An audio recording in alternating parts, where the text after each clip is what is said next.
primary schools for 2 days amid worsening levels of air pollution. Air quality in the city has dropped, I repeat, dropped to severe levels for the first time this season on Thursday.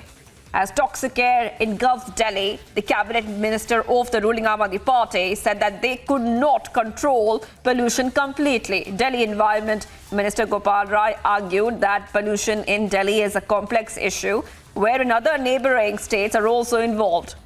A major face-off is brewing as BJP's Shehzad visited one of the smoke towers and found it shut.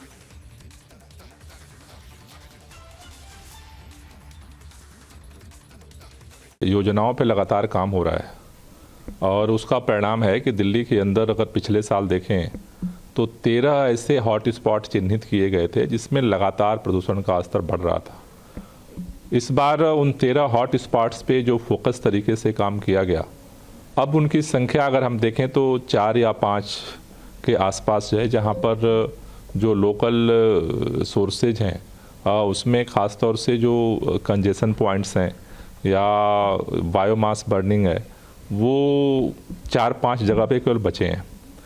पूरे दिल्ली के अंदर ही नहीं, पूरे उत्तर भारत के अंदर इस समय जो AQI का स्तर है, जिस तरह से मौसम ने एक ठहराव लिया है, उससे पूरे उत्तर भारत के अंदर एक ही स्थिति बनी हुई है। दिल्ली में सांस लेना भारी पड़ रहा है। बच्चे घर से बाहर निकलें तो उनके फेफड़ों को बड़ा नुकसान होने का खतरा है। सभी की, दिल्ली के सभी लोगों की औसत आयु 12 साल कम हो रही है, जो पिछले 8-9 वर्षों में अरविंद केजरीवाल जी ने दिल्ली को दिया है। जिसको जिस तरह से फैक्ट चेक करना हो कर ले। मैंने बहुत ही प्रयोग के बाद, बहुत ही वैज्ञानिक तकनीक के लोगों के रिसर्च के बाद ये आया है कि 12 साल औसत आयु दिल्ली में रहने वाले लोगों की पिछले 7-8 वर्षों में कम हो रही है। और अरविंद केजरीवाल जी को इस पे प्रयास तो छोड़िए, एक बार भी कोई गंभीर कदम उठाने की भी नहीं पड़ी, और वो अपने भ्रष्टाचार के कार्यों में, अपने राजनीतिक जिज्ञासा में पूरे देश दुनिया में घूम रहे हैं। दिल्ली अपनी किस्मत को कोस रही है। आप तथ्यों की बात करें, राजनीति की बात तो एक अलग है, मगर तथ्य आप भी जानते हैं और हर मीडिया चैनल जानता है, क्योंकि हर चैनल नोएडा में है, कि जितने हालात नोएडा, ग्रेटर नोएडा में ख़राब हैं, गुड़गांव में ख़राब हैं, फरीदाबाद में ख़राब हैं, उतने तो दिल्ली में भी नहीं है। वहाँ तो योगी जी की भारतीय जनता पार्टी की सरकार है नोएडा, ग्रेटर नोएडा में। हरियाणा, फरीदाबाद, गुड़गांव के अंदर खट्टर साहब की भारतीय जनता पार्टी की सरकार है।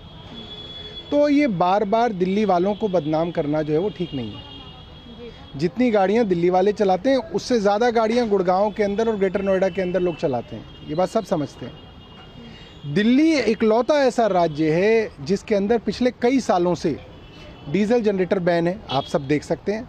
और नोएडा में, ग्रेटर नोएडा में चले जाइए, गुड़गांव में चले जाइए, सब जगह ज़्यादातर बिजली जो है जनरेटरों से आती है और डीजल जनरेटर से आती है। दिल्ली के अंदर ईंट के भट्टे बैन है, पॉल्यूटिंग इंडस्ट्री बैन है, हमारे थर्मल पावर प्लांट वर्षों से बैन है। और जो आसपास के राज्य हैं, क्या उन्होंने थर्मल पावर प्लांट बैन किए? नहीं किए। हरियाणा में चल रहे हैं, उत्तर प्रदेश में चल रहे हैं, पॉल्यूटिंग इंडस्ट्री दोनों में चल रही है। दिल्ली में CNG बसें हैं और अब इलेक्ट्रिक बसें आ गई हैं।